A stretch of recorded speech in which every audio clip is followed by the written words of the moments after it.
أشهد أن لا إله إلا الله وحده لا شريك له وأشهد أن محمدا عبده ورسوله أما بعد فأعوذ بالله من الشيطان الرجيم بسم الله الرحمن الرحيم الحمد لله رب العالمين الرحمن الرحيم مالك يوم الدين إياك نعبد وإياك نستعين اهدنا الصراط المستقيم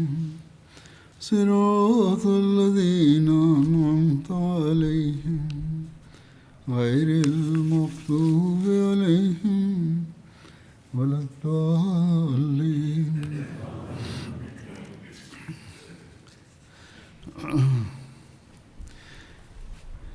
پچھلے جمعے میں نے 3 بڑے بتوں کو گرانے کے بارے میں بتایا تھا. اس کی اور وستار سے ویاکھیا اس پرکار ہے. ایک سریہ حضرت سعد بن زید اشعلی کا تھا جسے رمضان 8 ہجری میں مینا کی اور بھیجا گیا. رسول اللہ صلی اللہ علیہ وسلم نے 24 رمضان کو حضرت سعد بن زید کو منات بت کو ڈھانے کے لیے بھیجا تھا. یہ بت بحر احمر ارتھات لال ساگر کے تٹ پر قدید کے پاس مشلل نامک ستھان پر ستھاپت کیا گیا تھا. اسی کارن اسے سریہ مشلل بھی کہا جاتا ہے. حضرت سعد بن زید اشعلی 20 گھڑ سواروں کے ساتھ روانہ ہوئے. جب وہ وہاں پہنچے تو وہاں ایک مجاور بھی تھا. مجاور نے حضرت سعد سے پوچھا تم کیا چاہتے ہو؟ انہوں نے کہا منات کو گرانا. اس نے کہا تم اور یہ کام، یہ اسمبھو ہے کہ یہ تم سے ہو سکے. پھر حضرت سعد اس بت کی اور بڑھے. راوی نے بیان کیا ہے کہ پتہ نہیں واستوکتا کیا تھی، یا کبھی کبھی رنگ دینے کے لیے بیان کر دیتے ہیں. اس سمے ایک نگن کالے رنگ کی بکھرے بالوں والی استری کمرے سے باہر نکلی اور مجاور نے اپنے بت سے کہا اے منات اپنا کرودھ پرکٹ کر. حضرت سعد بن اشعلی نے اسے مار ڈالا. کہتے ہیں کہ اس مجاور کو مار ڈالا. یدی یہ ہتیا کی روایت صحیح ہے تو سمبھو ہے کہ مجاور نے ورودھ کرنے کی کوشش کی ہو اور سنگرش میں مارا گیا ہو. کیول بددعا دینے پر ہتیا کرنا یہ اسلامی شکشا نہیں ہے، صحیح بھی نہیں لگتا، اور یہ تو رسول اللہ صلی اللہ علیہ وسلم کی سامانیہ ہدایتوں سے بھی وپریت ہے. خیر، پھر انہوں نے اور ان کے ساتھیوں نے بت کی اور دھیان کیا اور اسے توڑ دیا. اس کے بعد اپنے ساتھیوں کے ساتھ رسول اللہ صلی اللہ علیہ وسلم کی سیوا میں اپستھت ہو گئے. ابن ہشام نے لکھا ہے کہ رسول اللہ صلی اللہ علیہ وسلم نے منات کی اور ابو سفیان بن حرب کو بھیجا تھا اور یہ بھی کہا تھا کہ یہ کام حضرت علی نے کیا تھا، لیکن واقدی اور ابن سعد کی رائے کے انوسار حضرت سعد بن زید نے اسے توڑا تھا. اور یدی باقی روایت بھی واقدی کی ہے تو سمبھو ہے اس نے کچھ باتیں ادھک بھی کر دی ہوں. سریہ حضرت خالد بن ولید نخلا ستھان کی اور. یہ گھٹنا 25 رمضان 8 ہجری جنوری 629 عیسوی میں ہوئی. 25 رمضان المبارک کو نبی اکرم صلی اللہ علیہ وسلم نے 30 ویکتیوں پر آدھارت ایک دل حضرت خالد بن ولید کی اگوائی میں نخلا کی اور روانہ کیا تاکہ وہاں قریش کا پرسدھ بت جس کا نام عزا تھا اسے گرا دیا جائے. نخلا نامک یہ گھاٹی مکہ کے پورب کی اور 1 دن کی دوری پر مکہ اور طائف کے بیچ ستھت ہے. وہاں نخلا کے ستھان پر ایک گھر تھا جس کے نگران بنو شوبان تھے. یہ بنو ہاشم کے سہیوگی تھے. عزا وہاں قریش کا سب سے بڑا بت تھا. امام بہقی نے ورنن کیا ہے کہ اس گھر کے چاروں اور 3 کیکر کے ورکش لگے ہوئے تھے اور بیچ میں گھر تھا. ابن اسحاق کہتے ہیں کہ جب عزا کے مجاور کو حضرت خالد کے آنے کا سماچار ملا تو اس نے بت پر تلوار لٹکا دی اور سوئم پہاڑ پر چڑھ گیا اور یہ کویتا پڑھنے لگا جس کا ارتھ یہ ہے اے عزا خالد پر ایسا پرہار کر کہ کچھ بھی شیش نہ بچے. یدھ کا کوچ پہن اور آستینے چڑھا. اے عزا یدی تم اس ویکتی خالد کو قتل نہ بھی کر سکو تو اسے شیگر آنے والے اپرادھ کا پاتر بنا دو یا اس سے اس کا پرتیشودھ لو. حضرت خالد نخلا پہنچتے ہی کیکر کے ورکشوں کو کاٹنے لگے اور اس گھر کو ڈھا دیا جس میں عزا بت تھا. پھر مکہ لوٹ کر رسول اللہ صلی اللہ علیہ وسلم کی سیوا میں وورن پرستت کیا آپ صلی اللہ علیہ وسلم نے پوچھا کیا تم نے وہاں کوئی وشیش بات دیکھی تھی؟ حضرت خالد نے نام میں اتر دیا۔ آپ صلی اللہ علیہ وسلم نے کہا پھر تو تم نے عزا کو سماپت نہیں کیا، واپس جاؤ اور اس کا پوری طرح انت کر کے آؤ۔ یہ آدیش سنتے ہی حضرت خالد ترنت لوٹے۔ جب نگرانوں نے دوبارہ حضرت خالد کو دیکھا تو وہ پہاڑ پر چڑھ گئے اور کہنے لگے اے عزا انہیں نشٹ کر دو۔ اس بت گرہ نے ایک بکھرے بالوں والی کالے رنگ کی استری باہر نکلی، سنبھو ہے وہاں ایسی استریاں رکھی جاتی ہوں۔ حضرت خالد نے اس سمے یہ شعر عربی میں پڑھا، یا عزا کفرانہ کا لا سبحانہ کا انی رأیت اللہ قد اہانہ کا۔ اے عزا میں تیرا انکار کرتا ہوں، تیری پوترتا کا ورنن نہیں کرتا، میں نے دیکھا ہے کہ اللہ نے تجھے اپمانت کر دیا۔ اس کے بعد وہ لوٹ کر رسول اللہ صلی اللہ علیہ وسلم کی سیوا میں یہ گھٹنا سنانے پہنچے۔ تب رسول اللہ صلی اللہ علیہ وسلم نے فرمایا نام تلک العزا و قد یئست ان تعبد ببلادکم ابدا۔ ہاں یہی عزا ہے اور اب یہ نراش ہو گئی ہے کہ تمہارے نگروں میں اس کی کبھی بھی پوجا ہوگی۔ سریہ حضرت عمر بن عاص سواستھان کی اور اس کا بھی الیکھ ہے، یہ بھی رمضان 8 ہجری میں ہوا۔ عزا بت کے ڈھانے کی مہم کے ساتھ ہی رسول اللہ صلی اللہ علیہ وسلم نے حضرت عمر بن عاص کو سوا بت کو سماپت کرنے کے لیے بھیجا۔ آپ کے ساتھ کچھ ساتھی بھی تھے، ان کی سنکھیا کا وورن نہیں ملتا۔ سوا بت مدینہ سے پشچم کی اور سمندر تٹ پر روحات نامک استھان میں استھت تھا۔ یہ بنی حذیل کا بت تھا اور یہ جگہ مکہ سے 3 میل کی دوری پر تھی۔ اس بت کا روپ ایک استری کے سمان تھا اور لوگ اس کی پوجا کے ساتھ ساتھ اس کی پرکرما بھی کرتے تھے۔ اس کے مجاور بنو لحیان تھے جو حذیل قبیلے کی ایک شاخہ ہے۔ قرآن کریم میں کچھ باتوں کے نام لے کر الیکھ کیا گیا ہے، اس میں اس بت کا بھی ذکر ہے، جیسا کہ سورہ نوح میں آتا ہے وَقَالُوا لَا تَذُرَنَّ آلِهَتَكُمْ وَلَا تَذُرَنَّ وَدًّا وَلَا سُوَاعًا وَلَا يَغُوثَ وَيَعُوقَ وَنَسْرًا، اور انہوں نے کہا اپنے معبودوں کو کبھی نہ چھوڑو، اور نہ ود کو اور نہ سوا کو اور نہ یغوث اور یعوق اور نصر کو۔ حضرت ابن عباس سے روایت ہے کہ وہ بت جو قوم نوح میں تھے بعد میں عربوں میں آ گئے۔ ود نامک بت کلب قبیلے کا تھا جو دومت الجندل میں آباد تھا، اور سوا بت حذیل قبیلے کا تھا۔ یغوث مراد قبیلے کا تھا، پھر وہ بنو حذیفہ کا ہو گیا جو سبا نگر کے پاس میں رہتے تھے، اور یعوق ہمدان قبیلے کا تھا، اور نصر ہمیار کا تھا جو ذیلقلہ کی سنتان تھے۔ اصل میں یہ سب کچھ نیک آدمیوں کے نام تھے جو حضرت نوح کی قوم میں سے تھے۔ جب وہ لوگ مر گئے تو شیطان نے ان کی قوم کے دلوں میں یہ ڈالا کہ ان جگہوں پر وہاں جہاں وہ بیٹھا کرتے تھے بت کھڑے کر دو اور ان کے نام پر ان کا نام رکھ دو۔ چنانچہ انہوں نے ایسا ہی کیا اور ان بتوں کی پوجا کرنے لگے، مگر شروع میں ان کی پوجا کیول سمرن کے طور پر ہوتی تھی، انہیں دیوتا نہیں مانا جاتا تھا۔ لیکن جب وہ پیڑھی سماپت ہو گئی اور اصلی جانکاری کھو گئی تو لوگوں نے ان بتوں کو دیوتا سمجھ کر ان کی پوجا شروع کر دی اور ان کی پرتیمائیں بنا کر اپاسنا کرنے لگے۔ جب حضرت عمر بن عاص روحات کے استھان پر سوا کے پاس پہنچے تو وہاں انہیں اس کا مجاور ملا۔ آپ نے اس سے کہا کہ وہ رسول اللہ صلی اللہ علیہ وسلم کے آدیش سے اس بت کو ڈھانے کے لیے آئے ہیں۔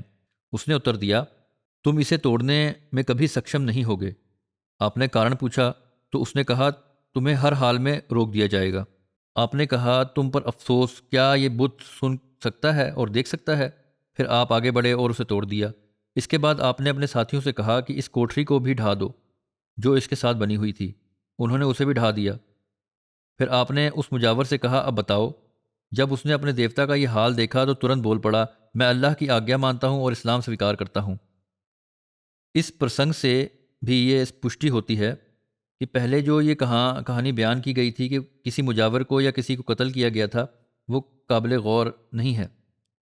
سریہ حضرت خالد بن ولید بنو جزیمہ استھان کی اور یہ بھی شوال 8 ہجری کی گھٹنا ہے۔ فتح مکہ کے بعد حضرت خالد بن ولید عزا بت کو گرا کر لوٹے تو نبی اکرم صلی اللہ علیہ وسلم نے انہیں بنو جزیمہ کی اور بھیجا۔ یہ قبیلہ بنو کنانہ کی ایک شاخہ تھا جو مکہ کے یلملم کی اور آباد تھا۔ رسول اللہ صلی اللہ علیہ وسلم نے حضرت خالد سے کہا کہ اس قبیلے کو اسلام کی دعوت دینا اور یہ بھی فرمایا کہ ان سے یدھ نہیں کرنا۔ یہ نبی اکرم صلی اللہ علیہ وسلم کا ہمیشہ کا سدھانت تھا، اسے ہمیشہ یاد رکھنا چاہیے کہ یدھ نہیں کرنا۔ حضرت خالد بن ولید مہاجرین، انصار اور بنو سلیم کے 350 آدمیوں کے ساتھ روانہ ہوئے۔ جب حضرت خالد وہاں پہنچے تو انہوں نے دیکھا کہ لوگ ہتھیار اٹھائے ہوئے ہیں جیسے کسی آکرمن کی تیاری ہو۔ حضرت خالد نے ان لوگوں سے کہا کہ ہتھیار رکھ دو، لوگ تو اسلام سویکار کر چکے تھے۔ خالد کی یہ بات سن کر ان میں سے حزدم نامہ کا ایک ویکتی کھڑا ہوا اور اپنی قوم سے بولا، اے بنو جزیمہ، ہتھیار مت رکھو، یہ خالد ہے، ہتھیار رکھنے کے بعد تم لوگوں کو گرفتاری اور موت کا سامنا کرنا ہوگا، اس لیے میں تو ہتھیار نہیں رکھوں گا۔ اس پر باقی لوگوں نے حزدم کو سمجھایا، کیوں ہماری جان خطرے میں ڈالتے ہو، ہتھیار رکھ دو۔ لوگ اسے سمجھاتے رہے یہاں تک کہ اس سے ہتھیار چھین لیے۔ جب انہوں نے ہتھیار پھینک دیے تو انہیں قید کر لیا گیا۔ یہ بھی ورنن میں آتا ہے کہ ہر مسلمان کو ایک ایک دو دو قیدی دیے گئے اور وہ رات بھر قید میں رہے۔ شاید انہیں اس لیے قید کیا گیا کہ انہوں نے ہتھیار اٹھا لیے تھے اور ان کی نیت کا بھروسہ نہیں تھا۔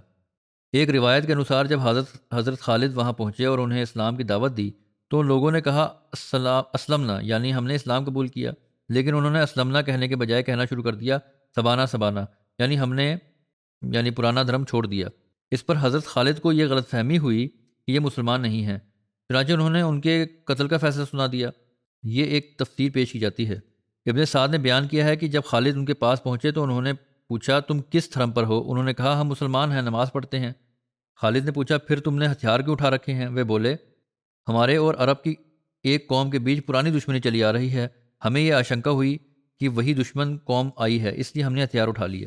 ایسا لگتا ہے کہ اس استھتی میں خالد ساودھان ہو گئے اور ان کے دل میں ان کے بارے میں کچھ شنکا پیدا ہو گئی۔ یدی اس کی کوئی بھی دلیل دی جائے تو بھی روایتوں سے پتہ چلتا ہے کہ وہ قیدی نماز بھی پڑھتے تھے اور مسلمان دکھائی دیتے تھے، لیکن یہ بھی سمبھو ہے کہ ان قیدیوں میں کچھ لوگ جیسے حزدم اور اس کے سمرتھک ایسے تھے جو ودروہ کا رجحان رکھتے تھے اور حضرت خالد ان پر بھروسہ نہیں کر پا رہے تھے۔ ساتھ ہی سبانہ سبانہ کہنے سے خالد اور چوکنے ہو گئے، اس لیے انہوں نے رات کے انتم پہر میں یہ فتویٰ دے دیا کہ ان قیدیوں کو قتل کرنا ہی اچت ہے۔ اس پر کچھ مسلمانوں نے اپنے قیدیوں کو قتل کر دیا، لیکن مہاجرین اور انصار کے وہ لوگ جو پرانے مسلمان تھے انہوں نے خالد کی رائے سے اسہمتی جتائی اور اپنے قیدیوں کو قتل نہیں کیا۔ انصار کے سردار ابو سعید سعدی حضرت خالد بن ولید کے پاس گئے اور کہا، یہ مسلمان ہیں، انہیں قتل کرنا صحیح نہیں ہے۔ حضرت عبداللہ بن عمر اور حضرت سلیم مولا ابو حذیفہ نے بھی خالد کی رائے سے سہمتی نہیں جتائی اور اپنے ساتھیوں کو بھی قتل کرنے سے روکا۔ ان رہا کیے گئے قیدیوں میں سے ایک قیدی مدینہ پہنچا اور رسول اللہ صلی اللہ علیہ وسلم کی سیوا میں یہ حال سنایا۔ آپ نے پوچھا، کیا کسی نے خالد کی رائے سے اسہمتی نہیں جتائی یا انہیں روکا نہیں؟ اس نے کہا، ایک گورے رنگ کا مدھیم قد کا ویکتی تھا اور ایک لمبا ویکتی تھا، دونوں نے ہی خالد سے بات کی تھی اور ان میں سے ایک نے کچھ تیز لہجے میں بات کی تھی۔ حضرت عمر اس سمے سبھا میں موجود تھے۔ انہوں نے رسول اللہ صلی اللہ علیہ وسلم سے فرمایا، حضور، ان میں سے ایک تو میرا بیٹا عبداللہ تھا، یعنی حضرت عبداللہ بن عمر جو لمبے قد کے تھے، اور دوسرا سالم مولا ابو حذیفہ تھے۔ رسول اللہ صلی اللہ علیہ وسلم کو جب اس پورے گھٹنا کرم کا پتہ چلا تو آپ کو بہت دکھ ہوا۔ آپ نے فرمایا، میں نے خالد کو انہیں قتل کرنے کا آدیش نہیں دیا تھا، میں نے تو کیول انہیں اسلام کی اور دعوت دینے کا کہا تھا۔ اور پھر آپ نے اپنے دونوں ہاتھ اٹھائے اور 2 بار اللہ کے سامنے عرض کی، اللہم انی ابرأ الیک مما صنع خالد، اے اللہ، خالد نے جو کچھ کیا ہے میں تیرے سامنے اس سے بیزاری کا اظہار کرتا ہوں۔ اسی طرح آپ نے خالد بن ولید سے ناراضگی کا اظہار کیا کہ کیوں اتنی جلد بازی سے کام لیا گیا، اچھی طرح جانچ کرنی چاہیے تھی۔ پھر رسول اللہ صلی اللہ علیہ وسلم نے حضرت علی کو بنو جزیمہ کی اور بھیجا تاکہ وہ وہاں جا کر مارے گئے لوگوں کی دیت، یعنی خون بہا جو ہوتا، ادا کریں اور پورے معاملے کی تحقیق کریں۔ حضرت علی وہاں پہنچے اور سبھی مارے گئے لوگوں کے وارثوں کو خون بہا ادا کیا، یعنی دیت ادا کیا۔ جو سامان مسلمانوں نے لیا تھا وہ سب بھی انہیں واپس کر دیا، یہاں تک کہ وہ لکڑی کا برتن بھی لوٹا دیا جس میں کتا پانی پیتا ہے۔ جب سب کو دیت اور سمپتی لوٹا دی گئی تو حضرت علی کے پاس کچھ دھن بچ گیا۔ آپ نے بنو جزیمہ کے لوگوں سے کہا، کیا کوئی ایسا ویکتی باقی رہ گیا ہے جس کا نقصان اب تک پورا نہ ہوا ہو؟ سب نے کہا نہیں۔ تب حضرت علی نے بچا ہوا دھن بھی انہیں دے دیا اور کہا، میں یہ دھن رسول اللہ صلی اللہ علیہ وسلم کی اور سے احتیاطاً دے رہا ہوں تاکہ وہ سمبھاوت نقصان کی بھی پورا ہو جائے جسے نہ اللہ کا رسول جانتا ہے اور نہ تم جانتے ہو۔ پھر حضرت علی لوٹ کر رسول اللہ صلی اللہ علیہ وسلم کی سیوا میں پوری رپورٹ پیش کی اور بتایا کہ ان کی چھوٹی سے چھوٹی چیز بھی لوٹا دی گئی ہے اور باقی بچا ہوا دھن بھی دے دیا گیا ہے۔ اس پر نبی کریم صلی اللہ علیہ وسلم بہت پرسن ہوئے اور حضرت علی سے فرمایا، اسبتا و احسنتا، تو نے بالکل صحیح کیا اور اچھا کیا۔ اس گھٹنا سے پہلے نبی کریم صلی اللہ علیہ وسلم نے ایک سوپن بھی دیکھا تھا جس کا ذکر سیرت ابن ہشام میں ہے۔ آپ نے فرمایا، میں نے ایک سپنا دیکھا کہ میں نے حیث، کھجور، پنیر اور گھی سے ملا ہوا ایک بھوجن کھایا۔ اس کا ایک لقمہ لیا تو اس کا سواد لذیذ لگا، لیکن جب میں نے اسے نگلا تو اس کا کچھ حصہ میرے گلے میں اٹک گیا۔ پھر علی نے ہاتھ ڈال کر اسے نکال دیا۔ حضرت ابو بکر نے اس کی تعبیر کرتے ہوئے عرض کیا، یا رسول اللہ، یہ آپ کے بھیجے گئے سرایوں ارتھات سینک دل جو ہوتے ہیں میں سے ایک سریہ ہے جسے آپ روانہ کریں گے۔ اس میں کچھ باتیں آپ کو پسند آئیں گی اور کچھ آپتِ جنک ہوں گی۔ پھر آپ علی کو بھیجیں گے اور وہ معاملے کو آسان کر دیں گے، یعنی اسے سدھار دیں گے۔ چنانچہ سریہ کی گھٹنا سے یہ سپنا پورا ہوا۔ بخاری کی شرح حضرت سید زین العابدین ولی اللہ شاہ صاحب جو جماعت کے پرسدھ بزرگ تھے، انہوں نے بخاری کی ویاکھیا لکھی۔ وہ اس پورے گھٹنا کرم اور روایتوں کا وشلیشن کرتے ہوئے لکھتے ہیں کہ طبقات ابن سعد اور سیرت ابن ہشام دونوں میں اس مشن کا الیکھ ہے کہ فتح مکہ کے بعد نبی کریم صلی اللہ علیہ وسلم نے وبھن دشاؤں میں کچھ دستے بھیجے تاکہ وبھن قبیلوں کی اسلام کی اور روچی کا پتہ چلے، یہ نہیں کہ انہیں زبردستی مسلمان بنایا جائے۔ اسی ادیش سے حضرت خالد بن ولید کو بنو جزیمہ کی اور بھیجا گیا۔ طبقات ابن سعد میں اسپشٹ شبدوں میں یہ الیکھ ہے، باساہو الی بنی حزیمہ داعین الی الاسلام ولم یبعثہ مقاتلہ، ارتھات نبی کریم صلی اللہ علیہ وسلم نے 350 مہاجرین اور انصار کے ساتھ حضرت خالد بن ولید کو شوال 8 ہجری میں قبیلہ بنو کنانہ کی شاخ بنو جزیمہ کے پاس بھیجا جو مکہ کے پاس یلملم کے چھیتروں میں آباد تھا۔ انہیں وہاں لڑنے کے لیے نہیں بلکہ اسلام کی اور آمنترت کرنے کے لیے بھیجا گیا تھا۔ یہ قبیلہ اسلام کی اور روچی رکھتا تھا۔ اس مشن کا نام یوم القومیسہ بھی ہے۔ قومیسہ سے مراد چشمے سے نکلنے والا پانی ہے۔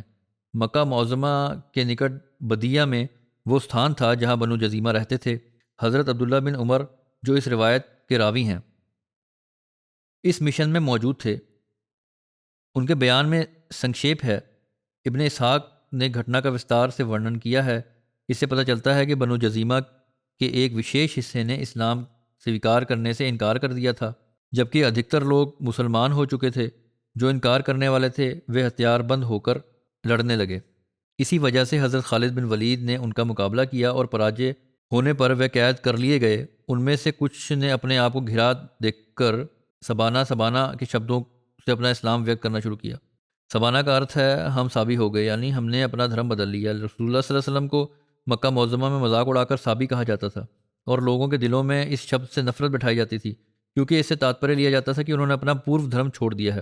خیر، لڑنے والوں نے اسپشٹ اور پرسنتا سے اسلام قبول کرنے کا اظہار نہیں کیا تھا بلکہ سبانہ کا لفظ استعمال کرنے لگے۔ اس واقعے سے وہ اپنے آپ کو یدھ میں مارے جانے سے بچانا چاہتے تھے لیکن بچ نہ سکے۔ حضرت عبداللہ بن عمر کا بیان ہے کہ انہوں نے حضرت خالد بن ولید کے آدیش پر اپنے قیدی نہیں مارے، اور جب اس گھٹنا کا الیکھ انہوں نے رسول اللہ صلی اللہ علیہ وسلم سے کیا تو اپنے ہاتھ اٹھائے اور حضرت خالد بن ولید سے بیزاری اور ناراضگی کا اظہار فرمایا۔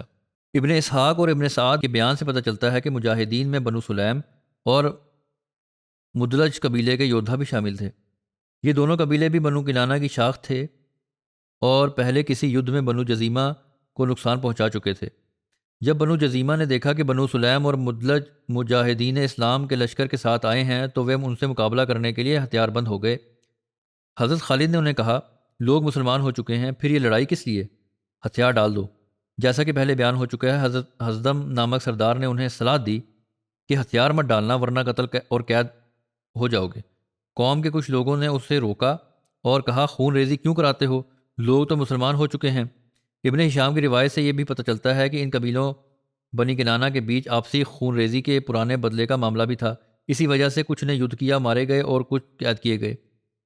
معلوم ہوتا ہے کہ بنو سلیم کے یودھاؤں نے حضرت خالد بن ولید کے فتوے پر اپنے کچھ قیدیوں کو کسی پرانے بدلے میں قتل کر دیا اور ان کے اسلام کے اظہار کو نفاق پر منحصر کیا، لیکن مہاجرین اور انصار نے خالد کا یہ فتویٰ قبول نہیں کیا اور اپنے قیدیوں کو جنہوں نے اپروکت شبدوں سے اسلام کا اظہار کیا تھا قتل کرنے کے بجائے آزاد کر دیا۔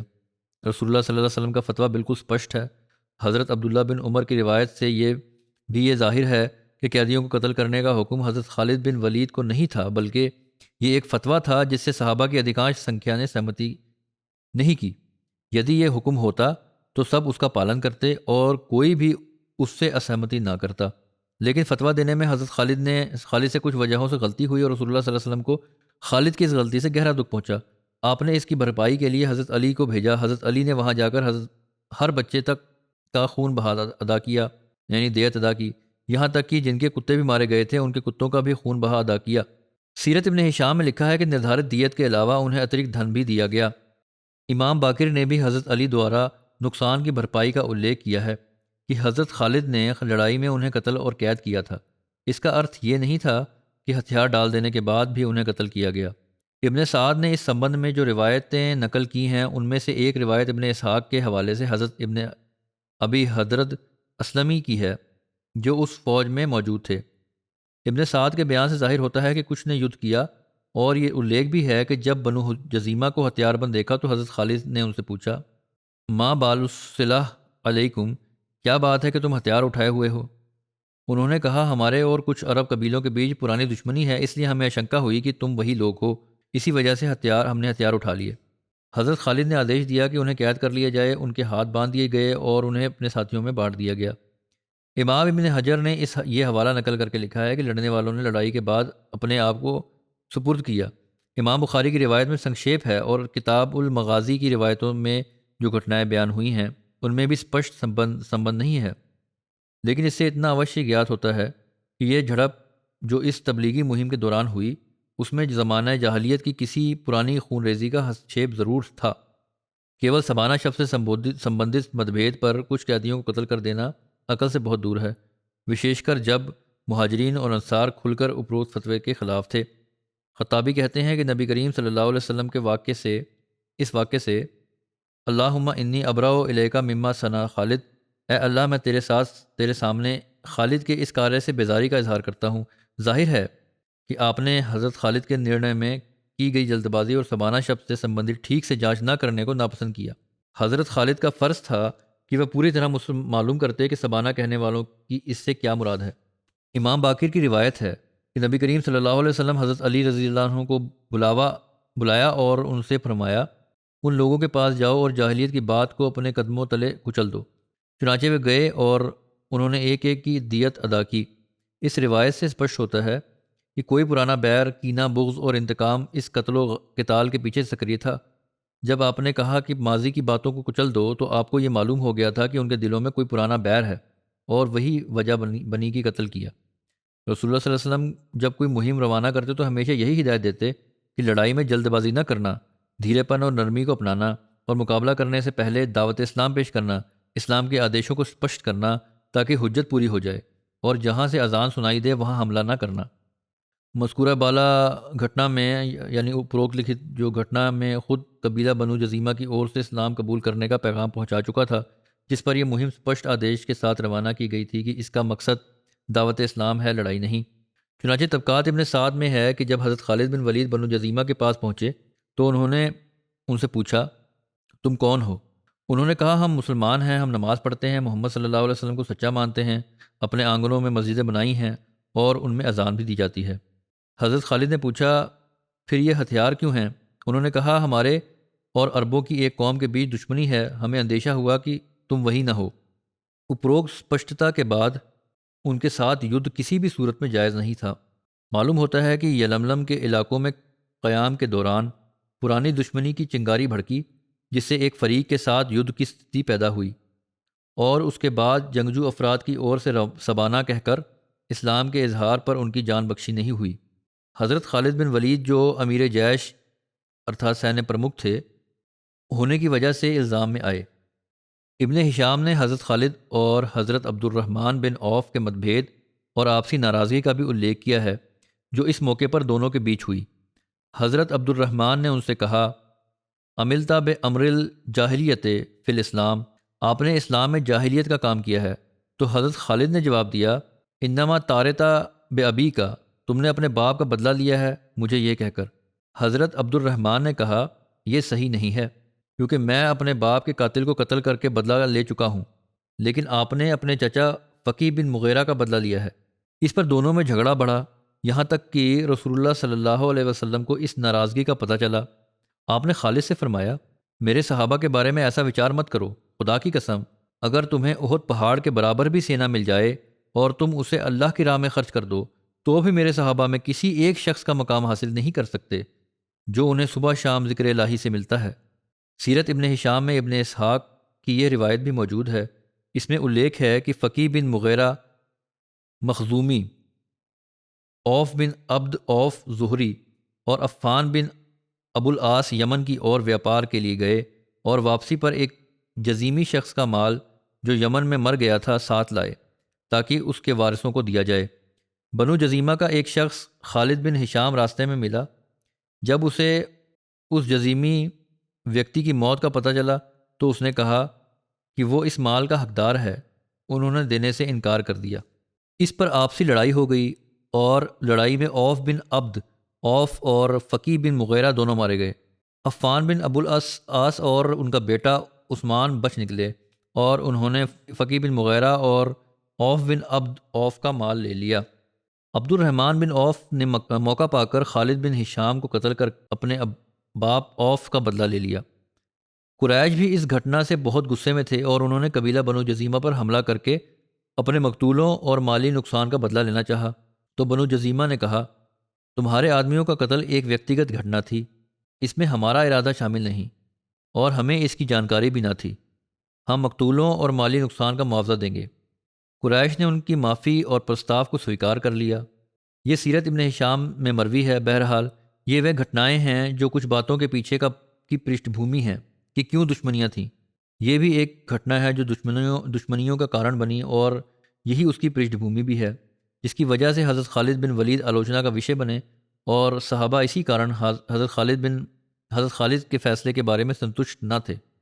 بہرحال حضرت خالد کی اور سے کسی پرکار کا بہانہ نہیں بنایا جا سکتا، کیونکہ انہیں صرف اسلام کی دعوت کے ادیشیہ سے بھیجا گیا تھا جس میں کسی پرکار کی زبردستی جائز نہیں تھی، اور صحابہ کرام کی بہوسنکھیا نے انہیں نیک مشورہ دیا تھا جو سویکار نہ کیا گیا، اور بنو سلیم کو راتوں رات اپنے قیدیوں کو قتل کرنے کا موقع مل گیا۔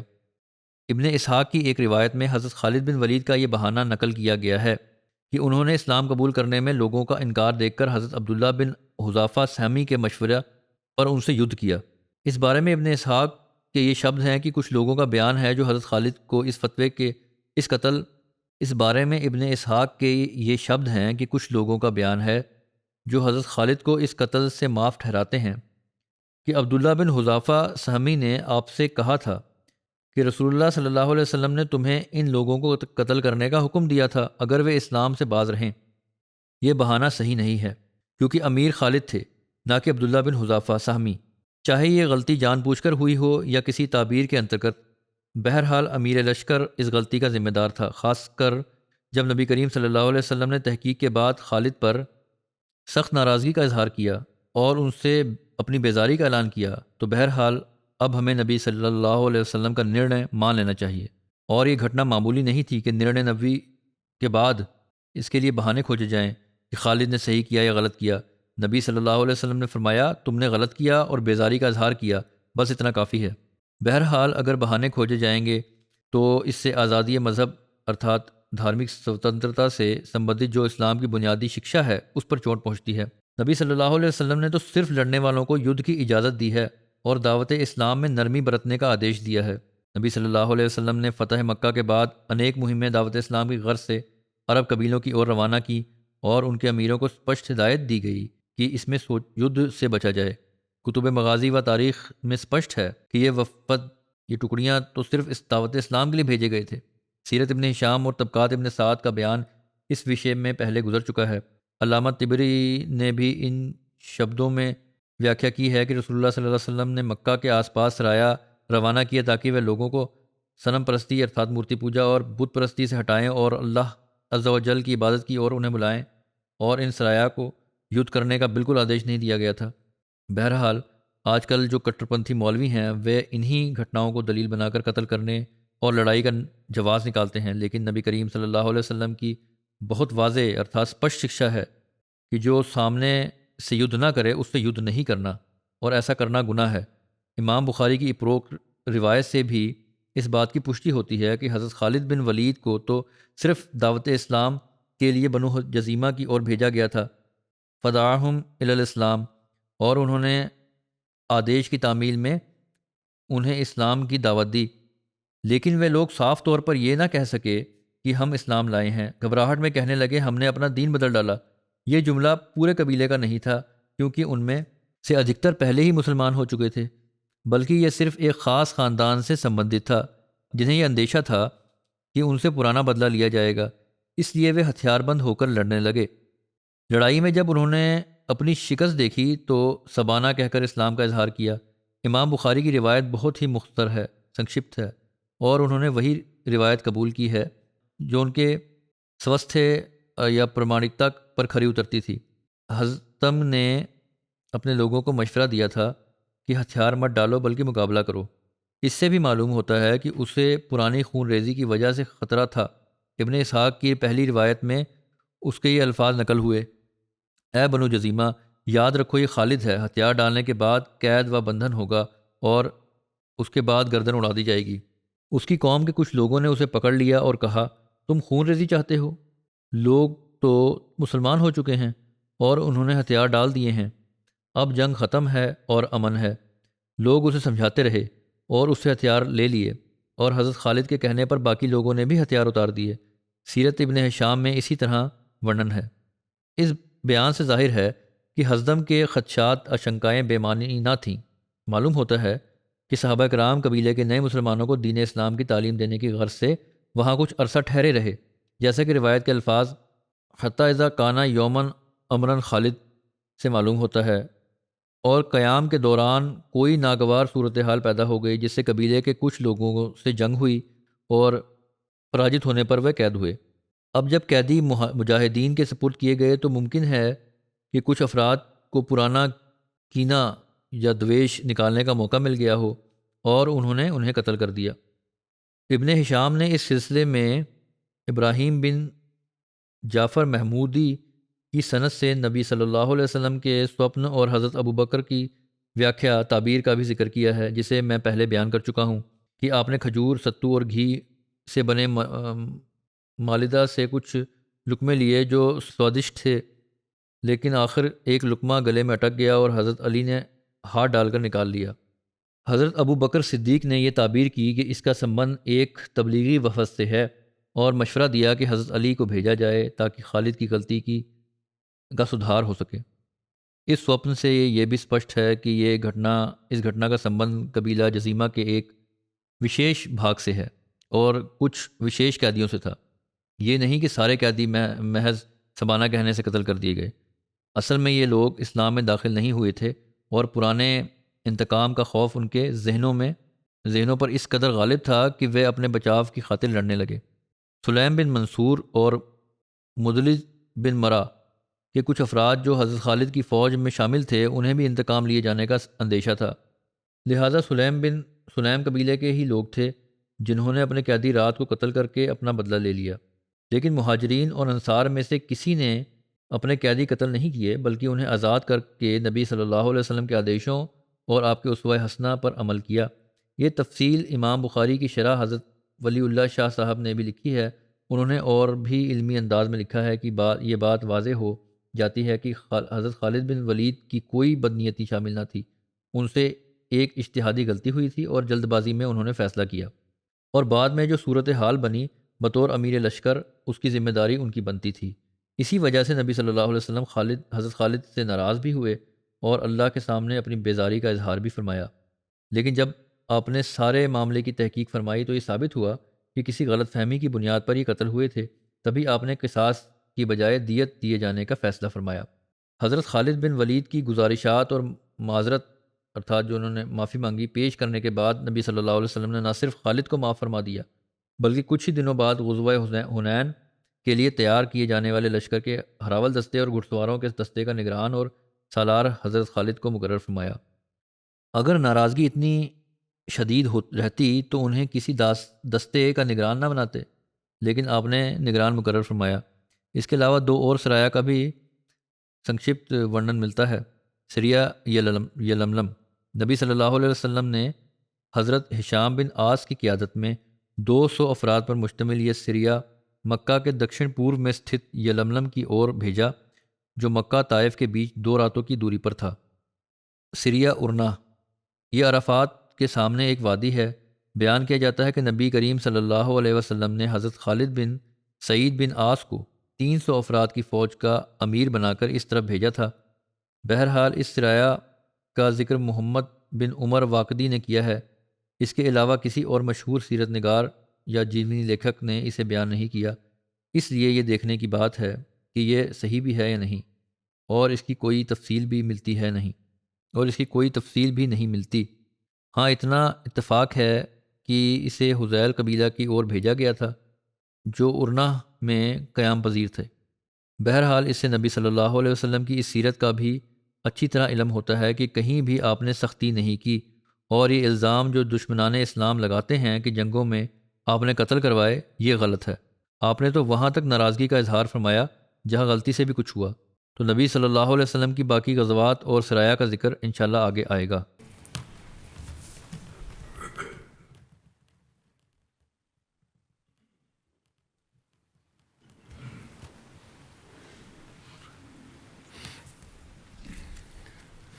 الحمد لله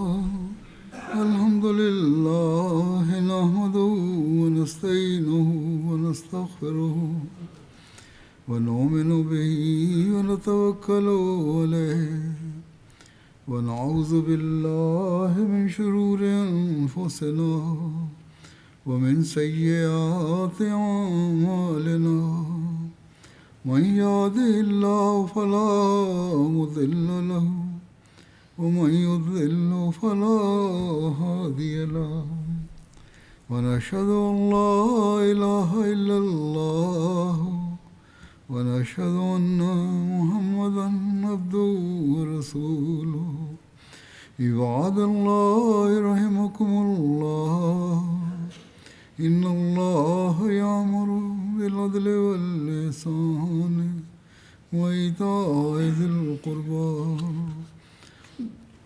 وينهى عن الفحشاء والمنكر والبغي يعظكم لعلكم تذكرون اذكروا الله يذكركم وادعوه يستجب لكم ولذكر الله أكبر